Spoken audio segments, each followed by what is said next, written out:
तो हेलो दोस्तों, नमस्कार। मैं हूं आपका दोस्त विजय और आज के इस वीडियो में आपका बहुत बहुत स्वागत करता हूं, अभिनंदन करता हूं। आशा करता हूं कि आप सभी स्वस्थ होंगे और सकुशल होंगे और अपने आने वाले एग्जाम की तैयारी बड़े ज़ोरों शोरों से कर रहे होंगे। वैसे तो हम लोगों ने बहुत सारे सवालों पर चर्चा की है जो इंटरव्यू के लिए महत्वपूर्ण होंगे, लेकिन फिर भी कुछ महत्वपूर्ण सवाल ऐसे होते हैं जिन पर चर्चा करना लाजमी है, जैसे कि बैंकों के प्राइवेटाइजेशन पे, जैसे कि नए एमएसएमई के गाइडलाइन। तो ऐसे कुछ जो मुख्य मुद्दे हैं जिनकी संभावनाएं हैं इंटरव्यू में पूछे जाने की, ऐसे सवालों पे आज इस वीडियो में चर्चा करेंगे। और इस पर चर्चा करने के लिए हमारे बीच हैं अनुभवी बैंकर, एक लेखक और चिंतक श्रीमान प्रदीप पाटिल साहब, जिनका हमें प्रत्यक्ष मार्गदर्शन मिलता रहता है। चलिए पाटिल साहब का बहुत बहुत स्वागत करते हैं, अभिनंदन करते हैं आज के इस सेशन में और उनसे कुछ सवालों के जवाब लेते हैं कि अगर हमारे साथियों को इंटरव्यू में ये सवाल पूछे गए तो उनका जवाब किस तरह से होने चाहिए। तो पाटिल साहब, आपका बहुत बहुत नमस्कार और आपका मेरे तमाम साथियों की ओर से बहुत अभिनंदन और धन्यवाद कि आप हमें मार्गदर्शन करते रहते हैं। तो सबसे पहले मैं आपका स्वागत करता हूं आज के इस वीडियो परिचर्चा में और आपकी अनुमति चाहता हूं। नमस्कार विजय जी। सर्वप्रथम मैं आप सभी के उत्तम स्वास्थ्य और खुशहाल जीवन की कामना करता हूं और आपके प्रति आभार व्यक्त करना चाहता हूं कि आपने इस महत्वपूर्ण आयोजन का, इस महत्वपूर्ण कार्यक्रम का मुझे हिस्सा बनाया। दरअसल ऐसे कार्यक्रम जो बैंकर्स के भीतर में अवेयरनेस उत्पन्न करते हैं, जागरूकता और सजगता उत्पन्न करते हैं, इससे दरअसल हम एक कैपेसिटी बिल्डिंग की जो एक प्रक्रिया है उस प्रक्रिया में हम अपना योगदान देते हैं। तो मैं आपके इस प्रयास की सराहना करता हूं। जी हाँ, बहुत बहुत धन्यवाद पाटिल साहब आपके हौसला अफजाई के लिए। पाटिल साहब, ऐसे बहुत सारे सवाल हैं जो आने वाले इंटरव्यू के दृष्टिकोण से काफ़ी महत्वपूर्ण हो सकते हैं। तो उन सवालों में एक महत्वपूर्ण सवाल ये है जो बैंकों के प्राइवेटाइजेशन है, निजीकरण के लिए, डिसइन्वेस्टमेंट के लिए।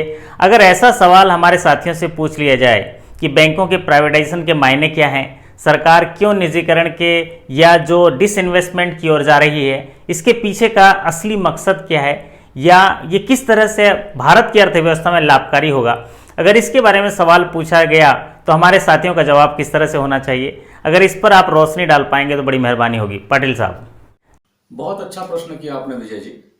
आज भारतवर्ष में जो सार्वजनिक इकाइयां हैं, पब्लिक सेक्टर यूनिट्स हैं, उसके निजीकरण की चर्चा हो रही है। दरअसल भारत की अर्थव्यवस्था आज विषम परिस्थितियों से गुजर रही है, कई तरह की चुनौतियों का सामना कर रही है। ऐसे समय में इस संकट से उबारने के लिए PPP यानी पब्लिक प्राइवेट पार्टनरशिप, ये जो मॉडल है, ये जो संकल्पना है, यह जो अवधारणा है, यह हमें संबल प्रदान कर सकती है।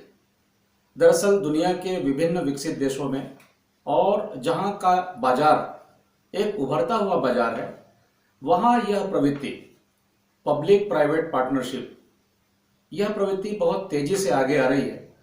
और दरअसल इसके माध्यम से, इसके मार्फत हम ज्ञान, तकनीक, कौशल और पूंजी, इन सब के एक उन्नत स्वरूप को हम इंटीग्रेट करते हैं, एकीकृत करते हैं, उसको एक साथ मिलाते हैं और इससे बेहतर परिणाम हमें देखने को मिल रहे हैं। तो ऐसा माना जा सकता है, ऐसा कहा जा सकता है कि जब कभी इंटरव्यू में इस तरह का प्रश्न पूछा जाए तो उसके जो सकारात्मक पक्ष हैं, उसके जो रचनात्मक पहलू हैं, उन पर हम प्रकाश डालें और इसके माध्यम से इस संकल्पना का क्या भारतीय अर्थव्यवस्था में भारतीय बैंकिंग को मजबूती प्रदान करने की दृष्टि से महत्व हो सकता है, उसे हम रेखांकित करें। जी हाँ, बहुत बहुत धन्यवाद पाटिल साहब। आपने बड़े ही सरल तरीके से बैंकों के प्राइवेटाइजेशन और डिसइन्वेस्टमेंट के जो पीछे सरकार की मंशा है और उसका मकसद है और उसकी उपयोगिता है, उसकी सार्थकता किस तरह से बताई जानी चाहिए, इसके बारे में प्रकाश डाला। और जब ऐसे सवाल पूछे जाते हैं तो संवेदनशील सवाल होते हैं, तो इनका संतुलन तरीके से जवाब देना होता है। इसके लिए बहुत बहुत धन्यवाद आपका। अगला जो महत्वपूर्ण सवाल है पाटिल साहब, वो है एमएसएमई को देखते हुए। एमएसएमई के जो क्राइटेरिया है, जो एमएसएमई के जो डेफिनेशन है, उसमें बड़े बदलाव किए गए हैं, उनका दायरा बढ़ाया गया है, उनको कंपोजिट क्राइटेरिया में लाया गया है, इन्वेस्टमेंट और टर्नओवर में। तो एमएसएमई में जो नए दिशा निर्देश जारी किए गए हैं, उसके पीछे का उद्देश्य क्या हो सकता है और उसके जो दूरगामी परिणाम क्या होंगे, इसके बारे में अगर आप हमारे साथियों को बता पाएंगे तो बड़ी मेहरबानी होगी। पाटिल साहब, बहुत अच्छा प्रश्न किया विजय जी। आजकल बैंक के जो साक्षात्कार हो रहे हैं इसमें इन प्रश्नों को निरंतर पूछा जा रहा है कि आखिर क्या वजह है जिसके कारण भारत सरकार ने एमएसएमई की जो परिभाषा है उसको विस्तार दिया, उसको व्यापकता दी है। उसमें एक नया मानदंड भी स्थापित किया गया है, एक नया पैमाना भी उसमें रखा गया है कि हम टर्नओवर को भी शामिल करें। और आपने देखा होगा कि माइक्रो, स्मॉल और मीडियम एंटरप्राइजेस में जो उसका जो थ्रेशोल्ड लिमिट है उसे बढ़ाया गया है, उसे ऊंचा किया गया है, ताकि भारतवर्ष में जितने भी ऐसे हुनरमंद जो उद्यमी हैं, जो एंटरप्रेन्योर्स हैं, जो चाहते हैं कि व्यवसाय के क्षेत्र में आगे बढ़ें, लेकिन पूंजी के अभाव की वजह से, पूंजी की अपर्याप्तता की वजह से वो अपना बिजनेस शुरू नहीं कर पा रहे, अपना व्यवसाय आरंभ नहीं कर पा रहे हैं, ऐसे लोगों को हैंड होल्डिंग सपोर्ट देने के विचार से, उन्हें पूंजी का सहयोग देने के आइडिया से आप ये कह सकते हैं कि सरकार ने इस स्कीम को लागू किया है। ये जो परिभाषा में जो बदलाव आया है, इसका मुख्य कारण यही है कि हम ज़्यादा से ज़्यादा लोगों को हम उद्यम की अपॉर्चुनिटी दे करके, उद्यम का अवसर दे करके उन्हें हम आत्मनिर्भर बनाने की दिशा में हम अपना एक सार्थक योगदान दें। जी हाँ, बहुत बहुत धन्यवाद पाटिल साहब। आपने बड़े ही परिप्रेक्ष्य में सरल तरीके से एमएसएमई के परिणाम और उसके पीछे के जो उद्देश्य के बारे में हमारे साथियों को बताया। मैं आशा करता हूं कि उनको इनसे ज़रूर लाभ होगा। जी हाँ सर, एक अगला सवाल जो महत्वपूर्ण सवाल है, जो अभी इंटरव्यू में पूछे जा रहे हैं और पूछे जाने की बहुत ही ज़्यादा संभावनाएं हैं, वो है आधुनिक बैंकिंग के बारे में। क्योंकि तमाम चुनौतियां बैंकिंग इंडस्ट्री में आ रही हैं, उस कठिन परिस्थितियां भी आ रही हैं, और इस चुनौतियों का सामना और आर्थिक विकास की जो धारा है उसको सही रफ्तार में ले जाने के लिए जो आधुनिक बैंकिंग की पद्धति क्या होगी, या डिजिटलाइजेशन कह सकते हैं, या फिनटेक टेक्नोलॉजी जो है, उसके बारे में अगर हमारे साथियों से सवाल पूछा गया तो किस तरह का जवाब होना चाहिए जिससे इंटरव्यू प्रभावित हो सकें और हमारे जो साथी हैं ऐसा जवाब देके वो सफलता जो है उसको पा सकें। जी पाटिल साहब। जी, आपका यह प्रश्न अत्यंत प्रासंगिक है और इंटरव्यू पैनल में जो मौजूद अधिकारी होते हैं वो इन प्रश्नों पर लगातार जो साक्षात्कार देने वाले लोग हैं उनका ओपिनियन, उनका अभिमत जानने का प्रयास कर रहे हैं। दरअसल भारत देश पूरी दुनिया में एक ऐसा उभरता हुआ देश है जहां फिनटेक टेक्नोलॉजी का ज़्यादा से ज़्यादा इस्तेमाल किया जाता है। अभी हाल ही में एक कॉन्क्लेव में आरबीआई के गवर्नर महोदय ने जो अपना उद्बोधन दिया, अपना जो संबोधन दिया, उस संबोधन के अनुसार भारतवर्ष में फिनटेक टेक्नोलॉजी को जो आत्मसात करने का या उसे एडॉप्ट करने का जो दर है वो 87% है, जबकि इसके मुकाबले हम यदि वैश्विक पैमाने को देखें तो वहाँ एडॉप्शन, जो आत्मसात करने को, उसको स्वीकार करने की जो दर है वो महज 67% है। तो यह एक महत्वपूर्ण तथ्य की ओर इशारा करता है कि भारत में इसके विकास की अनंत संभावनाएं हैं। और एक अनुमान के अनुसार 2019 में जो फिनटेक मार्केट था वह 1.9 ट्रिलियन रुपीस का था, और इसी स्टडी में, इसी रिसर्च में यह संकेत दिया गया है कि 2025 तक यह फिनटेक मार्केट भारतवर्ष में 6.2 ट्रिलियन रुपीस का हो जाएगा। तो आने वाले वर्षों में बैंकिंग इंडस्ट्री इन सब चीज़ों को आत्मसात करने के लिए, उसको स्वीकार करने के लिए निश्चित रूप से अपना एक प्रोएक्टिव जो रोल है वो प्ले करेगी।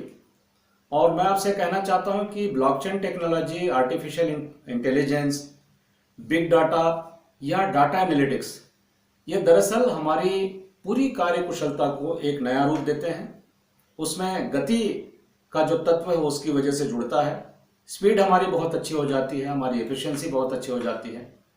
फ्रॉड या इस तरह की जो मेल प्रैक्टिसेस हैं उसको रोकने में इनके माध्यम से हमें काफ़ी मदद मिलती है, क्योंकि इसमें एक स्टैंडर्ड और सेट ऑपरेटिंग सिस्टम होता है और इसके माध्यम से हम अपने कस्टमर्स की ठीक ठीक पहचान करके उसको जो सुटेबल, जो उसके लिए उपयुक्त प्रोडक्ट होंगे, उसकी सेवाएं होंगी, वो हम प्रदान कर सकते हैं। क्योंकि डाटा एनालिटिक्स या इत्यादि जो हमारे इस तरह की जो भी हमारे पास में टूल्स हैं, हमारे पास में जो उपकरण हैं, वो निश्चित रूप से हमें एक अंतर्दृष्टि देते हैं जो कि बैंकिंग के व्यवसाय को और भी ज़्यादा कार्यकुशल बनाने के लिए, उसको एफिशिएंट बनाने के लिए, उसको पर्सनलाइज सर्विस का रूप देने के लिए एक बड़ा रोल प्ले करती है।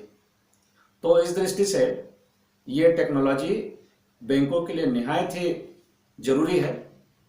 और मैं आपसे कहना चाहता हूं कि हाल ही में एक नवी मुंबई की फिनटेक कंपनी ने एक ऐसा सॉफ्टवेयर विकसित किया है जो कि बहुत ही आरंभिक अवस्था में, बहुत ही शुरुआती दौर पर वो किसी भी खाते के एनपीए होने की जो आशंका है उसे वो अभिव्यक्त करती, प्रकट करती है। यदि इस तरह की टेक्नोलॉजी हमारे पास में होती, बैंकों में होती है, तो निश्चित रूप से हमें जो भी प्रिकॉशनरी मेजर्स हैं, जो भी पूर्व सावधानी के जो तौर तरीके हैं, उन्हें लागू करने में, उन्हें अडॉप्ट करने में हमें इसमें काफ़ी मदद मिलेगी। तो कुल मिलाकर के मैं आपसे कहना चाहता हूं कि fintech technology, big data, data analytics, artificial intelligence, blockchain technology इत्यादि ये बैंकों को और भी सशक्त करने वाले हैं, बैंकों को और भी मजबूत करने वाले हैं। बहुत बहुत धन्यवाद पाटिल साहब, आपने जो डिजिटलाइजेशन, फिनटेक टेक्नोलॉजी और साथ ही साथ जो डाटा एनालिटिक्स के बारे में बहुत ही अच्छे तरीके से आपने समझा दिया कि अगर ऐसे सवाल पूछे जाएं तो किस तरह से जवाब होने चाहिए, उसकी उपयोगिता क्या हो सकती है, उसको बिजनेस में कैसे तब्दील किए जा सकते हैं। तो जिस तरह से आपने बताया उससे हमारे साथियों को समझ आ गया होगा और वो अपने शब्दों में उसको वहाँ पर बता पाएंगे। उसके लिए आपका बहुत बहुत धन्यवाद। जी हाँ पाटिल साहब, अंतिम सवाल आज के सेशन के लिए, जो अभी आगामी बैंकिंग का जो दौर हो रहा है, क्योंकि पूरे देश में, पूरे विश्व में लॉकडाउन की समस्याओं से गुजर रहे हैं, पुराना लॉकडाउन गुजरा नहीं कि नए आगामी लॉकडाउन की जो आशंकाएं भी दिख रही हैं, तो ऐसे कठिन परिस्थिति में वो कौन से कला कौशल्य होने चाहिए, वो क्या चीज़ें होनी चाहिए जो बैंक में काम करते हुए जो सर्विस इंडस्ट्री को बेहतर तरीके से आगे बढ़ाएं और सामाजिक विकास के साथ साथ आर्थिक विकास में अपना 100% योगदान कर पाएं चुनौतियों के बावजूद भी। अगर ऐसे सवाल पूछे जाएं तो उनका उत्तर किस तरह से होना चाहिए, अगर इसके बारे में बता पाएंगे तो बड़ी मेहरबानी होगी पाटिल साहब। जी हाँ विजय जी, भारतवर्ष की जो अर्थव्यवस्था और भारत के लोग आज कोरोना की दूसरी लहर की वजह से बहुत ही चुनौतीपूर्ण दौर से गुजर रहे हैं। जो कठिनाई हमारे सामने में कोरोना ने खड़ी की है, ऐसे में यह आवश्यक है कि हम जनता के सुख दुख के साथ में जुड़ें और उनके अंदर में अपने छोटी छोटी जो पहल है उसके माध्यम से जागरूकता या जो सजगता के कार्यक्रम हैं उसे हम अंजाम दें। जैसे मैं आपको उदाहरण के लिए बताना चाहता हूं कि मास्क का वितरण, सैनिटाइजर का वितरण, जन जागरूकता के अभियान, छोटे छोटे कैंप या वैक्सीनेशन इत्यादि का अगर हम शिविर लगा करके लोगों को जोड़ सकते हैं तो निश्चित रूप से बिना कुछ कहे ही हमारी जो जनसंपर्क की रणनीति है वो बहुत ही प्रभावी होगी। लोगों के साथ में हम इमोशनली अपने बैंक को और उसकी सेवाओं को जोड़ने में निश्चित रूप से सफल होंगे। और मैं आपसे यही कहना चाहता हूं कि ऐसे समय में हम अपने डिजिटल प्लेटफॉर्म को और भी ज़्यादा उन्नत बना सकते हैं और भी ज़्यादा लोकप्रिय बना सकते हैं। हमारी बहुत सी सेवाएं हैं, उन सेवाओं के माध्यम से हम अपने बैंक के इन प्रोडक्ट्स को और भी लोकप्रिय बना सकते हैं। तो इंटरव्यू में जब कभी ऐसा प्रश्न पूछा जाए तो इस पूरे कोरोना के दौर में जो बैंक की एक रचनात्मक भूमिका हो सकती है समाज को जोड़ने के लिए, उसको हम रेखांकित करें, उसे हम हाईलाइट करें, तो निश्चित रूप से हमें उसका फायदा प्राप्त होगा। बहुत बहुत धन्यवाद पाटिल साहब, आपने तो आज जो 4 महत्वपूर्ण प्रश्नों के जो जवाब हैं बड़े ही सरल तरीके से हमारे साथियों के सामने जो है बता दिए। मैं आपका बहुत ही आभार व्यक्त करता हूं क्योंकि आपने सरल तरीके से उन प्रश्नों के जवाब जो बताए हैं, इससे हमारे साथियों को लाभ होगा और वो अपनी सफलता को हासिल कर पाएंगे, ऐसा मुझे पूर्ण विश्वास है। आपका बहुत बहुत एक बार पुनः धन्यवाद करता हूं पाटिल साहब। आप हमेशा इस तरह से हमारे साथ जुड़कर हमारे साथियों में जो है ज्ञान की रोशनी जो है उनको बिखेरते रहते हैं और उनका हौसला अफजाई करते रहते हैं। और मैं तमाम साथियों का भी हौसला अफजाई करता हूं कि सुख भी बहुत है तो परेशानियां भी बहुत हैं, लाभ भी बहुत हैं तो हानियां भी बहुत हैं, क्या हुआ, प्रभु ने जो थोड़े गम दे दिए, लेकिन उसने जो हम पे किया वो मेहरबानियाँ भी बहुत हैं, वो मेहरबानियाँ भी बहुत हैं। जी हाँ दोस्तों, उन मेहरबानियों का शुक्रिया अदा करिए और अपने अंदर आत्मविश्वास और मनोबल के साथ अपने साक्षात्कार का सामना करिए, सफलता आपको जरूर मिलेगी। जी हाँ दोस्तों, आज के वीडियो में इतना ही। आप सभी के सकुशलता और सफलता की कामना करते हुए आपसे विदा लेते हैं। फिर मुलाकात होगी अगले वीडियो में, तब तक के लिए आपका धन्यवाद। नमस्कार, थैंक यू सो मच।